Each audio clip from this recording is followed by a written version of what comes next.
London, in the spring of 1855, hummed with anticipation as the season reached its zenith, and none felt this more keenly than Lady Eleanor Blackwood, who stood in the morning room of her family townhouse, surrounded by a whirlwind of wedding preparations.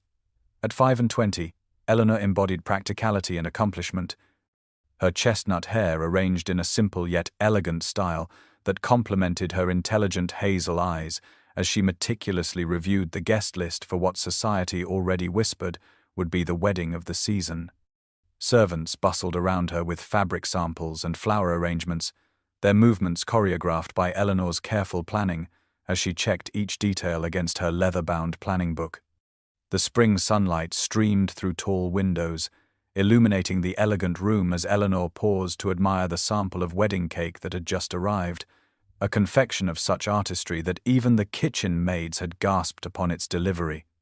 6 months ago, when her father had announced her engagement to Alexander Westbrook, the Duke of Thornfield, Eleanor had accepted with the quiet dignity expected of a daughter of the aristocracy, understanding that the match, while arranged by their families, represented everything a woman of her standing should desire.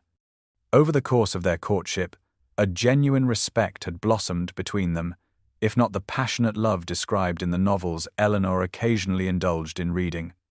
Alexander was handsome in the classical English manner, with his tall frame and golden hair, and more importantly, he was kind and intelligent, never dismissing her opinions as many gentlemen might have done. 3 weeks, Mrs. Higgins. 3 weeks until I become the Duchess of Thornfield, Eleanor remarked to her lady maid, who was carefully pressing the lace veil that had adorned 3 generations of Blackwood brides. And what a splendid duchess you will make, miss, Mrs. Higgins replied with genuine affection, adjusting the silver hairbrush on the vanity. You have thought of everything. Eleanor smiled at this, a small surge of pride warming her chest as she reviewed her meticulous plans once more. The ceremony at St. George, followed by a lavish breakfast at Blackwood House, then the wedding journey to Italy, where Alexander had promised to show her the art and architecture she had only read about in books. Everything had been arranged with precision, from the exact shade of the bridesmaids' gowns to the selection of hymns that would echo through the church. As she sealed the final invitation with the Blackwood crest pressed into crimson wax, Eleanor felt a sense of rightness settle over her. She had done everything expected of a woman of her station, secured an advantageous match with a respected nobleman, and organized what would undoubtedly be a perfect wedding.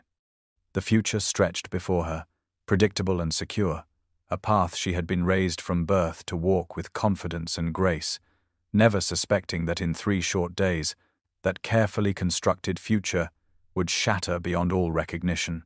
The afternoon sun cast dappled shadows through the ancient oaks of Thornfield Estate as Lady Eleanor Blackwood arrived for the final wedding preparations, her carriage wheels crunching on the immaculately kept gravel drive that wound its way to the imposing manor house that would soon become her home. The journey from London had been pleasant enough, with spring displaying its full glory across the countryside, but Eleanor had scarcely noticed the view, her mind occupied instead with lists and arrangements, and the 100 small details that would ensure her wedding day proceeded without flaw.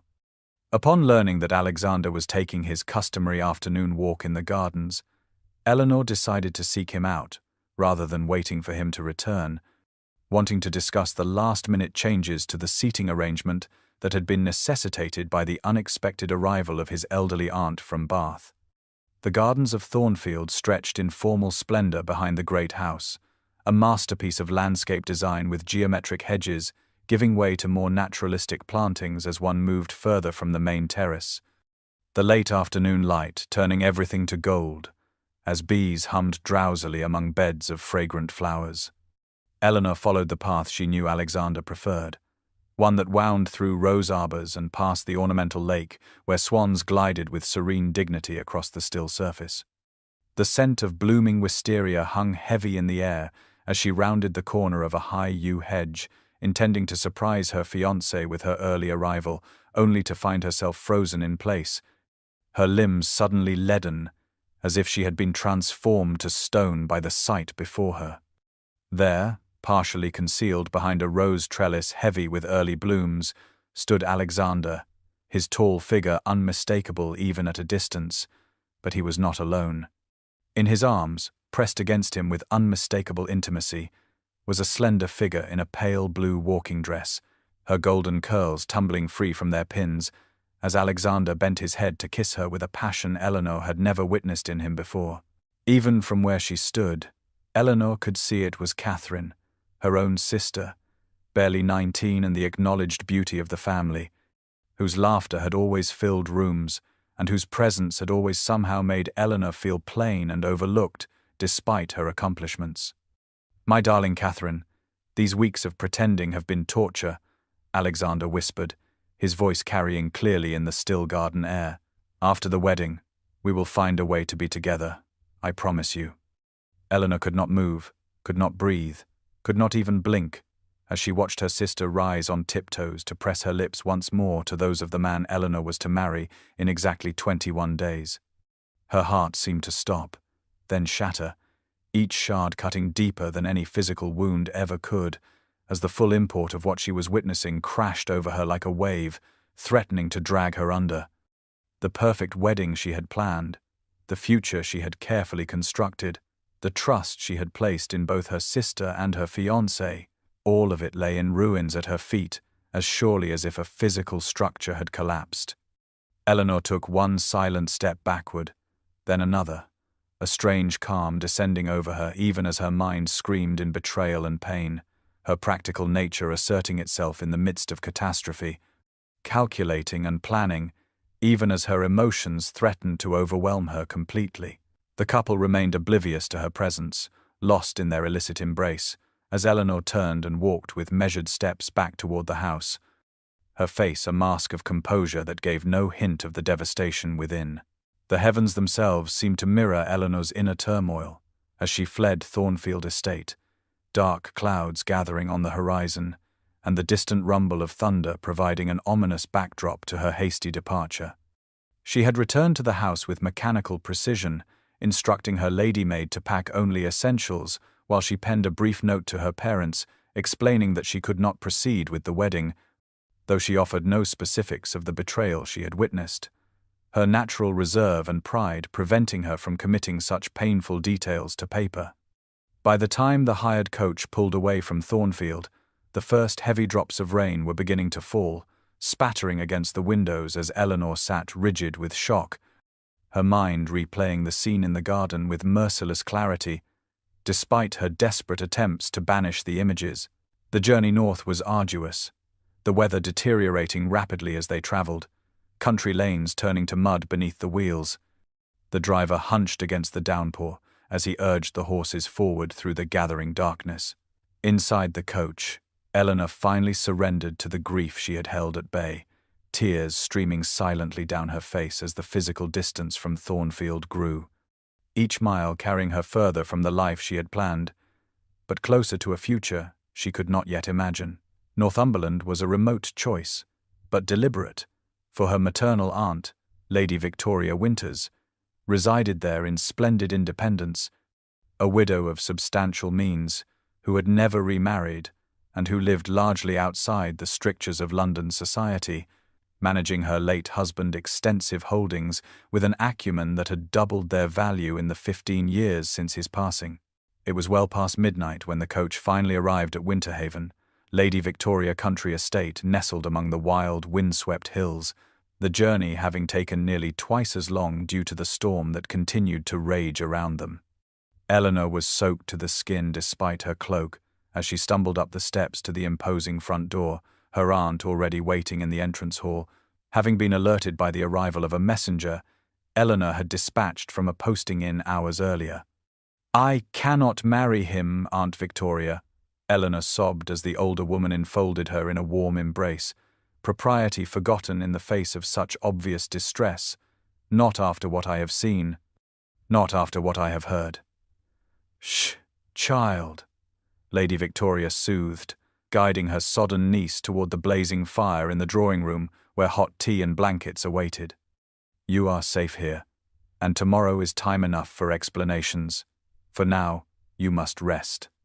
The storm eventually subsided, both outside the thick stone walls of Winterhaven and within Eleanor herself, the violent storm of emotion giving way to a hollow numbness as she sat wrapped in blankets before the fire, finally sharing the full tale of what she had witnessed in the garden at Thornfield.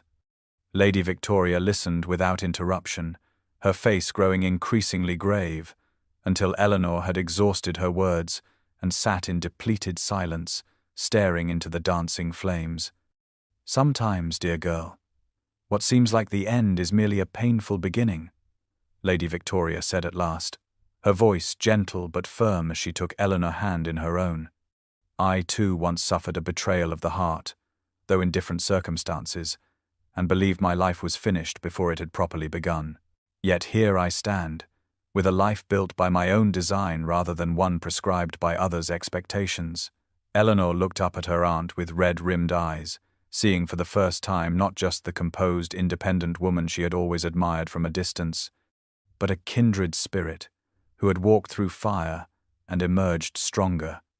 In that moment, as the first pale light of dawn began to filter through the windows of Winterhaven, something shifted within Eleanor, a tiny seed of resilience taking root amid the ashes of her broken dreams, too fragile yet to be called hope, but perhaps its precursor.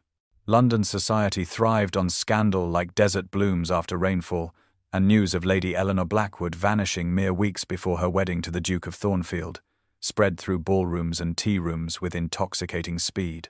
At Lady Harrington afternoon gathering, delicate porcelain cups clinked with studied casualness as gloved hands lifted and lowered, while eyes above fluttering fans conveyed volumes more than the polite conversation that filled the air. The Mayfair drawing rooms hummed with speculation as matrons huddled in corners, their whispers carrying just far enough to reach attentive ears while maintaining the pretense of discretion that society demanded.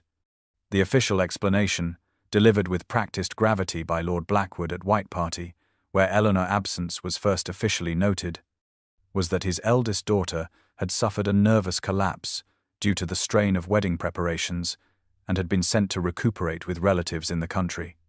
Lady Catherine Blackwood, resplendent in pale blue silk that perfectly complemented her golden curls and porcelain complexion, played the role of concerned sister with convincing skill, her blue eyes appropriately downcast when questioned about her sister's welfare. "Have you had word from Eleanor, Lady Catherine?" Lady Pembroke inquired over tea, her tone solicitous, though her eyes remained sharp with curiosity. "She has written briefly," Catherine replied with a delicate sigh, her performance flawless as she pressed a lace handkerchief to her eyes. "The physicians believe complete rest away from all excitement is essential to her recovery. Such a tragedy for your family, and of course for the Duke," Lady Pembroke continued, watching Catherine's face closely. "He bears it with remarkable fortitude," Catherine murmured, a slight flush colouring her cheeks that might have been attributed to sisterly concern by those unaware that she had met the Duke in the secluded alcove of Lord Whitmore Library merely hours before this very conversation. What those same observers also missed was the way Catherine's gloved fingers twisted her handkerchief when the Duke's name was mentioned, or how her gaze flickered toward the doorway each time a new visitor was announced, as if expecting or perhaps dreading his arrival. Meanwhile, across town at his club, Alexander Westbrook, Duke of Thornfield, endured the thinly veiled curiosity of his peers with aristocratic indifference, his golden good looks unchanged though, perhaps a certain tightness around his eyes betrayed inattention. "I must say, Thornfield, most irregular for a bride to flee so close to the wedding," remarked Lord Wellesbury after his third brandy had loosened both his tongue and his discretion. Lady Eleanor always seemed such a sensible girl, not the type for vapours or female hysterics. The Duke merely raised an eyebrow, his expression revealing nothing as he sipped his own drink with deliberate slowness. "The Blackwood family has my complete sympathy and support during this difficult time," he replied, his tone ending further discussion on the matter. Away from both their public performances, Catherine and Alexander continued their clandestine meetings, their passion now tempered by the unexpected complication of Eleanor's disappearance and the inconvenient scrutiny it had brought upon them both. "Third daughter to flee a wedding this season," remarked Lady Winfield to her companion at the opera, her voice carrying deliberately to the neighboring box, where the Blackwood family sat stiffly aware of the attention directed their way. "Perhaps there's something in the water," came the reply, followed by titters of laughter barely concealed behind ornate programs. As weeks passed with no sign of Eleanor return, speculation grew increasingly wild, with rumors ranging from a secret prior attachment to foreign elopement to more sinister theories involving the Duke's mysterious first wife who had died under circumstances never fully explained to society's satisfaction. Each whisper, each speculation, each cruelly amused glance cast toward the Blackwood family or the Duke himself added another brick to the wall. Eleanor would need to scale, should she ever choose to return to the society that now feasted so eagerly on her absence, the stakes of her eventual reappearance growing higher with each passing day as her reputation, so carefully maintained throughout her 25 years, became the casualty of her broken engagement, leaving a stain that even time might struggle to remove. 1 month passed at Winterhaven, in a fog of grief for Eleanor, days blending into nights as she moved through the spacious rooms like a ghost, taking little interest in food or company as Lady Victoria watched with patient concern, neither pushing nor withdrawing but simply remaining present until, almost imperceptibly, the worst of the storm began to pass. Spring advanced across the Northumberland countryside, painting the wild landscape with vivid greens and splashes of wildflowers that gradually drew Eleanor outdoors for longer periods each day, her complexion regaining some of its former color as she walked the extensive grounds of Winterhaven, finding solace in the rugged beauty so different from the manicured gardens of her London home. It was during one such walk that Lady Victoria approached her niece with a leather-bound ledger tucked under her arm, asking with casual deliberation if Eleanor might assist her in reviewing the quarterly accounts, a request that seemed innocuous enough, but proved to be the turning point in her recovery. The neat columns of figures provided an unexpected sanctuary for Eleanor's orderly mind, the clear logic of addition and subtraction offering a comforting contrast to the emotional chaos she had endured, and she found herself absorbed in the details of estate management with growing interest. Lady Victoria, observing this engagement, gradually shared more responsibilities, from correspondence with tenants to negotiations with local merchants, revealing through example rather than instruction how a woman might control her own affairs with intelligence and authority. "Your suggestion to rotate the northern fields rather than leaving them fallow has increased the yield by nearly 20%, Lady Victoria noted one afternoon as they sat in the estate office, sunlight streaming through tall windows onto the massive oak desk covered with maps and ledgers. Eleanor looked up in surprise, a small glow of pride warming her chest at this evidence that her ideas held practical value beyond the social accomplishments she had been raised to prioritize. "I have spent my life preparing to be someone's wife, Aunt," she admitted quietly, her fingers tracing the leather binding of the account book before her, never considering I might be capable of more. Lady Victoria smiled, the fine lines around her eyes crinkling with genuine warmth as she regarded her niece with evident satisfaction. "The greatest gift of disappointment is freedom, Eleanor," she replied, her voice gentle but firm. "The life you planned is gone.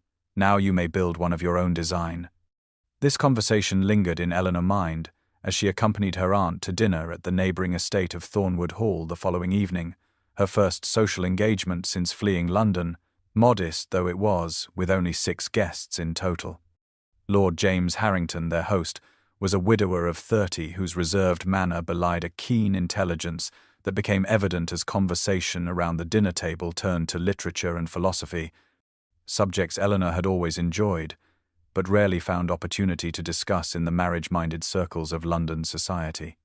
He was not conventionally handsome like Alexander, his frame leaner and his features more angular, but there was a depth to his grey eyes that caught Eleanor's attention, particularly when he listened to her opinions on modern poetry with genuine interest rather than polite tolerance. A substantial library occupied the east wing of Thornwood Hall, and after dinner, Lord Harrington led their small party on a tour of his collection, pausing before a shelf of scientific journals that prompted Eleanor to mention an article on agricultural improvements she had recently read. "I find few people share my interest in such practical applications of science," Lord Harrington remarked, studying Eleanor with new appreciation as they discussed the merits of different irrigation systems. Most visitors prefer to admire the first editions rather than discuss their contents. As they prepared to depart later that evening, he pressed a volume of essays into Eleanor's hands, suggesting she might find them relevant to the estate improvements she had mentioned at dinner. His fingers brushed hers briefly during this exchange, a momentary contact that sent an unexpected warmth through Eleanor, followed immediately by guilt and confusion that she could feel anything at all so soon after her heartbreak.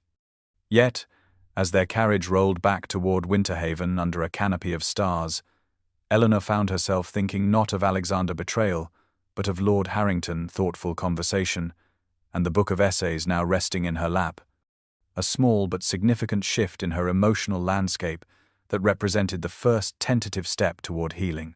Autumn transformed the Northumberland countryside into a tapestry of russet and gold, the harvest season bringing with it centuries-old traditions that Lady Victoria insisted her niece experience firsthand, despite Eleanor's initial reluctance.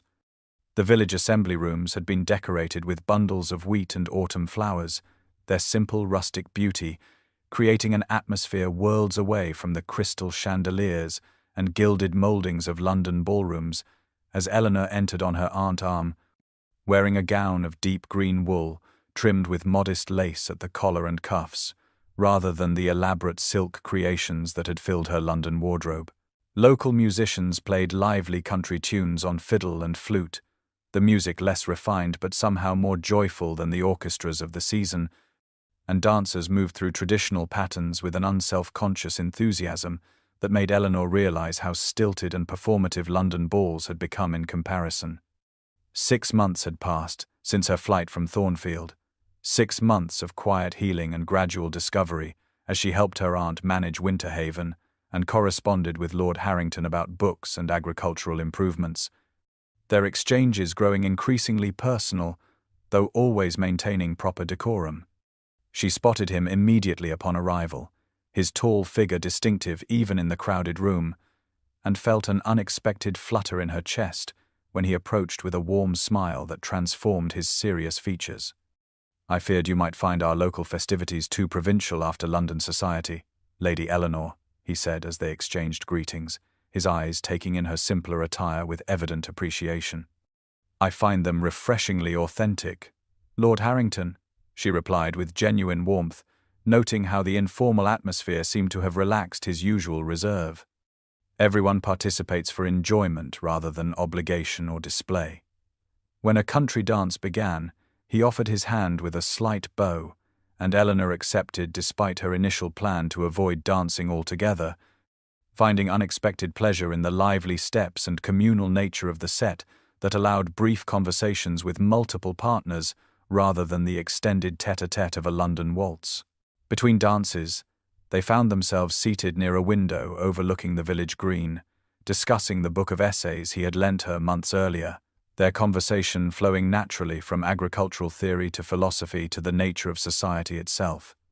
"Your analysis of how modern agricultural methods might address rural poverty shows remarkable insight," Lady Eleanor, Lord Harrington observed, his grey eyes intent on her face with genuine interest. "You speak as though you have thought deeply about these matters. Perhaps I needed to lose everything to discover my own mind, Lord Harrington," she replied softly, surprising herself with her candour. "Before coming to Winterhaven, my thoughts were always directed towards suitable accomplishments and suitable conversation for a suitable match, never toward questions of substance or purpose." His expression grew thoughtful as he studied her face in the warm glow of candlelight. "Then perhaps what appeared to be misfortune was actually opportunity in disguise," he suggested, his voice lowered for her ears alone. "Had you married the Duke, would you have discovered your talent for estate management or your passion for improving tenant conditions? Or would those capabilities have remained buried beneath the weight of duchessly obligations?" Eleanor had never considered this perspective, but found herself nodding slowly as the truth of his words resonated within her. For the first time, she allowed herself to imagine that her escape from a marriage built on betrayal might have saved her from a lifetime of limitation, rather than depriving her of position and security. As the evening continued, Eleanor found herself laughing more freely than she had in months, perhaps years. The weight of societal expectations temporarily lifted from her shoulders in this community that judged her by her present actions rather than her past misfortunes. When Lord Harrington's hand accidentally brushed hers during a particularly spirited discussion about modern literature, neither of them immediately withdrew, the brief contact sending a current of awareness through Eleanor that was both thrilling and terrifying, for it confirmed what she had been reluctant to acknowledge, that her heart, which she had believed permanently damaged, was somehow healing enough to respond to this man whose mind and principles increasingly commanded her respect. Winter descended upon Winterhaven with characteristic severity, blanketing the estate in pristine white snow that transformed the landscape into a silent wonderland, while confining its inhabitants largely indoors, where roaring fires and thick stone walls provided sanctuary against the biting northern winds. Eleanor had grown to love these quiet days spent in the library or estate office, her confidence in managing various aspects of Winterhaven increasing under her aunt's thoughtful guidance, while evenings often brought Lord Harrington for dinner and literary discussions that stretched late into the night as their intellectual connection deepened into something Eleanor was hesitant to name, but could no longer deny. It was on one such snow-muffled morning that the letter arrived, the familiar Blackwood crest on the seal causing Eleanor's heart to stutter painfully before she gathered the courage to break the wax and unfold the heavy cream paper. The elegant handwriting belonged to Catherine, the familiar loops and flourishes now seeming as false as the sentiments they conveyed, announcing her engagement to the Duke of Thornfield and requesting, with breathtaking audacity, both Eleanor blessing and her presence at the wedding set for spring in London. The pages trembled in Eleanor's hands as she read her sister words of hollow remorse and transparent justification, culminating in the assertion that family bonds should transcend all disappointments, as though Eleanor's discovery of their betrayal had been merely an inconvenience rather than a devastation. Lord Harrington found her still seated in the library that afternoon, the letter crumpled in her lap, and her face a mask of composure that failed to hide the storm in her eyes. She shared the contents without preamble, her voice steady despite the turmoil evident in her rigid posture and tightly clasped hands. "I must return to London," she concluded, her gaze fixed on the snow falling beyond the window. "I cannot hide in Northumberland forever, allowing them to craft whatever narrative suits them while I am absent to defend myself." "Some battles must be faced alone, Lady Eleanor," he replied gently, moving to stand beside her chair. "But no, you do not return to London without allies." His steady presence and quiet support broke through the careful composure Eleanor had maintained. Tears she had refused to shed over the letter, now spilling silently down her cheeks as she acknowledged the truth she had been avoiding. Returning to London meant not only confronting her family and former fiancé, but also leaving behind the sanctuary of Winterhaven and the man whose companionship had become essential to her healing. "James," she whispered, using his given name for the first time, "I cannot deny that you have come to mean a great deal to me, but I have built walls to protect what remains of my heart and cannot promise they will ever come down completely." His hand found hers, warm and steady, as his grey eyes held her gaze with unwavering certainty. "I would rather have a portion of your true self than the entirety of someone pretending, Eleanor," he replied simply. The sincerity in his voice left no room for doubt, and Eleanor felt something shift within her, a cautious unfurling of possibility where before there had been only closed doors. Lady Victoria entered to find them thus, hands clasped and gazes locked in silent communication that required no words, and she smiled with quiet satisfaction before clearing her throat to announce tea was served. As they moved toward the drawing-room, Eleanor's mind was already turning toward the journey ahead, recognizing that she would return to London a different woman than the one who had fled 6 months earlier, no longer defined by her role as daughter or prospective bride, but as a woman discovering her own capabilities and worth. Whatever awaited her in London, whatever confrontation loomed with Catherine and Alexander, she would face it not as the devastated woman who had fled Thornfield Estate, but as someone who had begun to build a life of her own design, with allies who valued her true self and the growing conviction that what had once seemed like an ending had in fact been the painful but necessary beginning of a journey toward authentic happiness. Spring had returned to London by the time Eleanor's carriage rolled through the familiar streets of Mayfair toward the Blackwood townhouse. The fashionable thoroughfares lined with trees in fresh leaf and window boxes bright with early blooms. Yet she viewed the once familiar landscape through eyes transformed by her months in Northumberland. The elegant simplicity of her travelling costume, a deep blue wool tailored with precision rather than ostentation, reflected the changes within as much as without. Her posture straight but relaxed rather than rigidly proper as it had once been. Her chestnut hair arranged in a style that prioritized practicality over fashion, yet somehow framed her face to better advantage than the elaborate constructions she had once favored. 9 months had passed since her flight from Thornfield. 9 months of self-discovery and quiet growth, and though her heart still quickened with apprehension as the carriage approached her childhood home, there was a newfound steadiness in her spirit that had been absent when she left. The butler, who opened the door, barely concealed his shock at her appearance, clearly having expected the same Lady Eleanor who had departed nearly a year ago rather than the composed woman who now handed him her gloves with a quiet authority reminiscent of Lady Victoria. Her parents awaited her in the drawing-room, her mother rising in a rustle of expensive silk while her father remained seated, his face a mask of controlled displeasure, as Eleanor entered, and made her curtsies with perfect correctness despite the tension vibrating in the air. "You have caused this family considerable embarrassment, Eleanor," Lord Blackwood began without preamble, his tone that of a judge addressing a defendant. "Your inexplicable behavior forced us to create explanations that society barely accepted, and now you return without warning just as your sister prepares for her wedding to the man you abandoned." Eleanor met her father's gaze without flinching, noting with detached interest how the opulent surroundings that had once impressed her now seemed excessive and somehow hollow, the gilt and crystal chandeliers speaking more of display than comfort or taste. "I did not abandon the Duke, father," she replied evenly. "I removed myself from a situation that had become untenable upon discovering his intimate relationship with Catherine."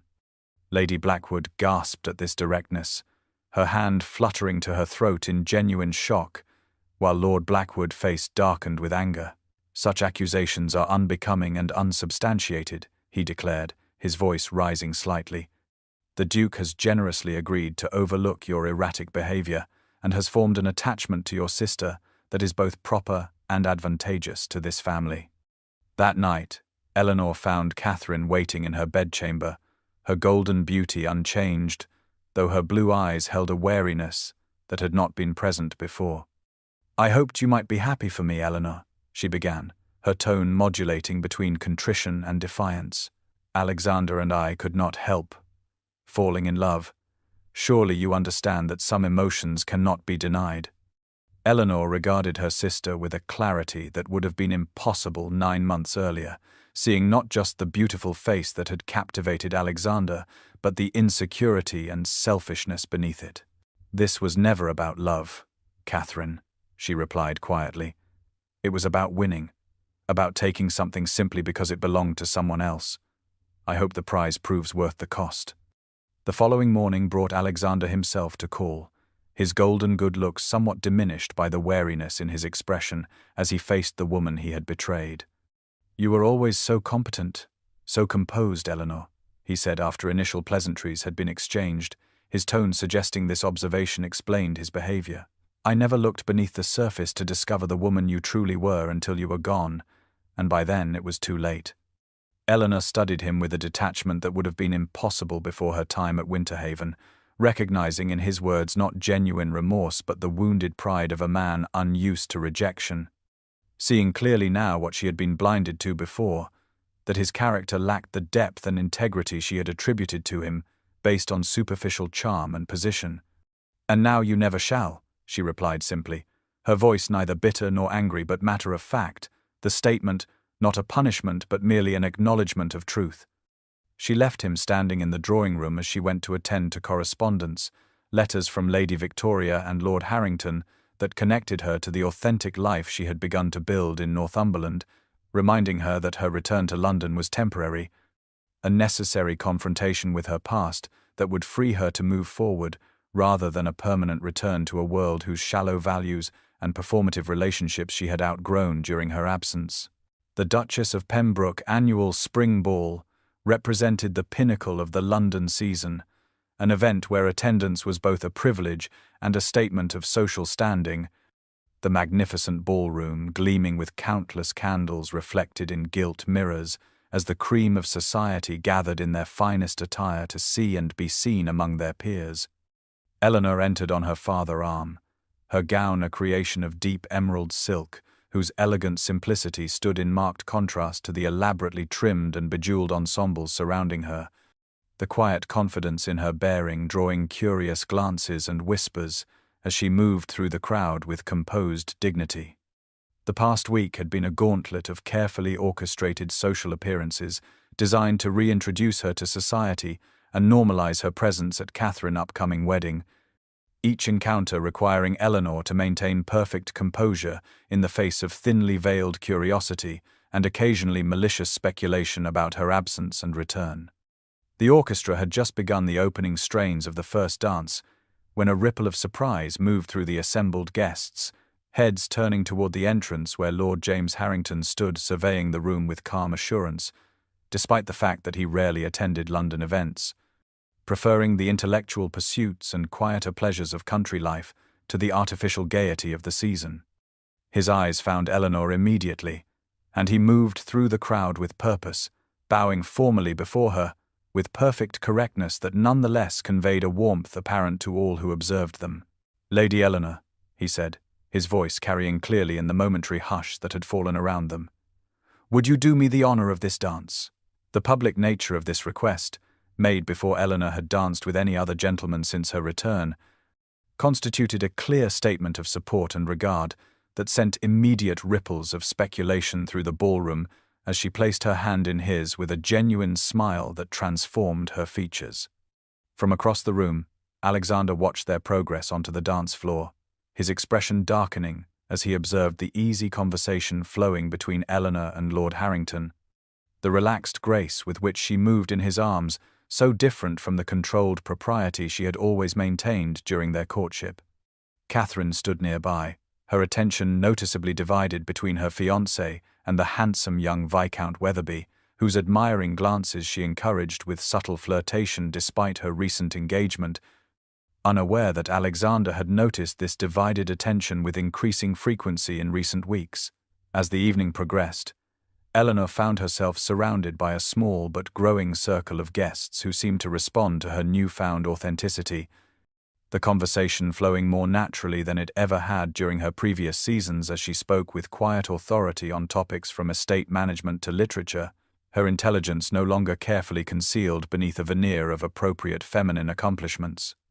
"I chose wrongly," Alexander murmured as he approached her during a brief moment when she stood alone near the terrace doors, his voice low enough that only she could hear the admission. "I see that now." Eleanor regarded him calmly, noting with detached interest that his words stirred no emotional response within her beyond mild pity for the man who had only recognized value when it was irretrievably lost. "You did not choose wrongly, Alexander," she replied, her voice gentle but firm. "You simply were not worthy of the choice." Before he could respond, a commotion near the refreshment table drew their attention, where Catherine's voice had risen sharply in argument with Viscount Weatherby, her cheeks flushed with anger, rather than becoming modesty as she berated him for dancing twice with Lady Sarah, despite earlier promises made to her during private moments in the conservatory. The indiscreet outburst confirmed what Eleanor had already observed throughout the evening, that Catherine's flirtations extended well beyond propriety despite her engagement, her need for admiration and conquest unchanged by her apparent victory in securing the Duke. Lord Harrington appeared at Eleanor's side as Alexander moved swiftly to contain the unfolding scene, his presence a steady comfort as they observed the whispers spreading through the ballroom like ripples in a pond. "Some treasures are recognized only by those who value substance over appearance, Lady Eleanor," he said quietly, his grey eyes holding hers with an intensity that conveyed far more than his measured words. "With your permission, I should like to call upon you tomorrow to discuss certain matters of importance regarding our mutual futures." The declaration, made with characteristic directness yet perfect propriety, brought a warmth to Eleanor's cheeks and a lightness to her heart that had been absent for so long she had almost forgotten its possibility. As the ball continued around them, Eleanor felt the final pieces of her past falling away, replaced by the prospect of a future built on genuine connection and mutual respect rather than social expectation, with a man who valued her mind and spirit rather than merely her pedigree or accomplishments. The public vindication of her choices completed, not through dramatic confrontation, but through the simple evidence of authentic happiness that no amount of gossip or disapproval could diminish.